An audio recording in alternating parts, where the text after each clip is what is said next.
Few people wondering about Ellie. Lynn Christensen writes, I'm curious as to Lucas's nun friend. I know they're fast friends, but could you expand on how that friendship formed, and are you going to bring her back? We haven't seen her in a while. I would like to bring her back. I don't know how to exactly to do that, but I think if there is ever a final prey, which is the name of the book that both Roz and I have in our heads for the last prey book, that she would probably be fairly large in that. I don't know exactly where she came from, but she was a good character. But the problem is I've got now this repertory company that has a lot of players in it, and I can't use them all the time, and she's sort of fallen out. But I would like to bring her back. Maybe in the next book I'll do that. Well, I remember you saying at one point that she was actually the only person, aside from the chief of police, who's based on a real person, someone you knew when you were younger. But is that just the physical description, or? No. Her early life is the same as the early life of a girl I knew in elementary school, and so, but nothing else is. I mean, I don't even know what happened to that girl in elementary school. So other than the fact that she went into a convent after high school, but so I just don't know, what I'm going to do with that character. I just don't know. Okay. Thea Smitham wants to know about Lucas's fear of flying. He thinks the situations you put him into where he has to fly in your commentary about his fear is funny because he feels the exact same way.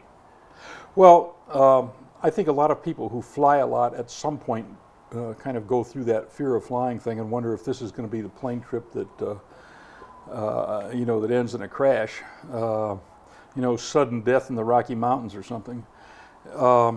And Lucas is a control freak, and he doesn't like the fact that somebody else is flying this plane that can kill him. And I sort of went through that stage where, every time I got on a plane, I thought, is this going to be it? And as is the case with Lucas, I never had that problem with helicopters. And helicopters are actually more dangerous than large airliners are in terms of number of people killed. But helicopters don't bother me. Emily's got the exact same thing. She freaks out whenever she flies. I freak out whenever I fly. I've never been in a helicopter, but Emily went on a helicopter in Hawaii, and she was like, yep, no problem at all. Emily, by the way, is my daughter and Roswell's sister. Carrie Burson asks, I miss Clara Rinker and have never quite gotten over the fact that I cried when she was killed. Was she intentionally developed as a sympathetic character? And if so, what was the motivation behind making someone who is so likable? Well, because it's a twist on what you see in other thriller novels. In most thriller novels, there's a hero and there's a villain. But what I did is I deliberately made her more likable than Davenport. I mean, Clara Rinker had a terrible life as a young woman. She was abused by her stepfather. She was probably sexually abused by her brother. She was dancing in a nude bar when she was 16 years old. She was raped in the same bar, and that's where she killed her first man. She killed a rapist. But the point is that she was terribly abused, and somehow from all of this, she actually kept struggling forward, and she eventually, she became a hit woman, which doesn't have a great deal of morality in it. But on the other hand, she's not a woman who had seen much morality aimed at her in the past. So she had never learned those kind of things, but she seemed to be progressing. She had gone to college. She had developed a very profitable business in a bar, not just killing people. And so I wanted to make her likable, and I wanted her to clash with Davenport, but I also wanted to show exactly how ruthless Davenport could be. And so he killed her. I sometimes regret that. I keep thinking I could bring her back, for another turn if I hadn't killed her, but overall I don't regret killing her. We argued about this sort of back when you were writing the book, because if she had gotten away, it would have been the exact same ending as the first Rinker book, but worse, Lucas would have succeeded in absolutely nothing. That's right. He wouldn't have accomplished anything. It would have been a Rinker book. You could have taken Lucas out. That's another point. And I think I used the second Rinker book to show some aspects of Davenport character that you don't see very often. For example, when She put the bomb in the telephone and blew brains all over Davenport's face. Davenport freaked out, and that's not something you see very often. I mean, it not only frightened him, but kind of psychologically upset him, and he kind of freaked out when everything hit. That, by the way, was an incident that it was taken from the Battle of the Little Bighorn, when one of the commanders at the Little Bighorn was riding next to the guy. The guy was hit in the head with a bullet, and the commander was sprayed with this guy's brains, and he freaked out. And he was disoriented, and he didn't know what he was doing for a while, and eventually he managed to save his men from the massacre at the Custer Massacre.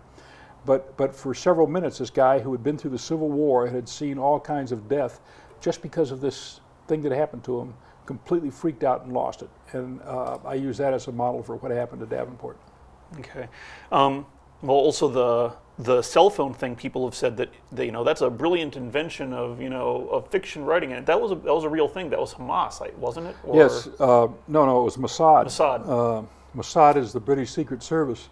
But there was a Hamas guy. There was a guy from Hamas or from some other terrorist group there. I think it was Hamas, who he was called the engineer, and he made bombs. And they found out not where he was, but they found out what his telephone number was, and they found out where he would take it to repair it. So what they did was they started interfering with his telephone. He thought it was broken. He took it to a shop to have it repaired, and they switched phones on him. And then they called him up, and when he answered, he said hello, and they pushed a button. Yep. Terry Shapiro wants to know about research. She'd love to know how much time you spend in research, and is it less now that Lucas is such an established character? I don't spend that much time in research simply because I spent more than 20 years as a newspaper reporter, and a lot of that time was spent on crime and covering the cops and talking to victims and talking to people who committed crimes and doing that. I once spent more than a month in the going out daily to the prison in Minnesota, Stillwater Prison, where I was interviewing murderers for a story that I was doing. And I've known a number of killers, and I've talked to them extensively, so that's sort of the background I come from. One of the mistakes that beginner writers make is that they put too much emphasis on research, of specific research, and then they insist on putting all the research into the book, so it becomes almost nonfiction. You have to remember that the story is the key thing; it's not the research. Andrea Williams asks another writing question. I'd be interested to know if he ever suffers from writer block, and if so, how you get past it. I do not suffer from writer's block. I think because of my training as a newspaper reporter, where you weren't allowed to have it. You do suffer from the swamp. I sometimes slow down. There is a very complicated. It's very easy to write the first few chapters of a book because you're just getting started and you're introducing things. It's very easy to write the last few chapters because everything is narrowed down to the climax. But the middle part, which Roswell and I call the swamp, becomes very complicated interplay. It's got to stay exciting, but you're actually developing a lot of stuff in the middle of it, and how you weave that together keeps the story going. That's the difficult part of the book. It's like from 20,000 words to 80,000 words is extremely difficult and takes a long time to make. Well, you've got to juggle. The bad guy can't get away with. He's got to fundamentally, he or she has to get away with it for the majority of the book, which makes the cops look stupid if you don't balance it right. Right, and I don't shy away from showing cops as acting stupid on occasion, but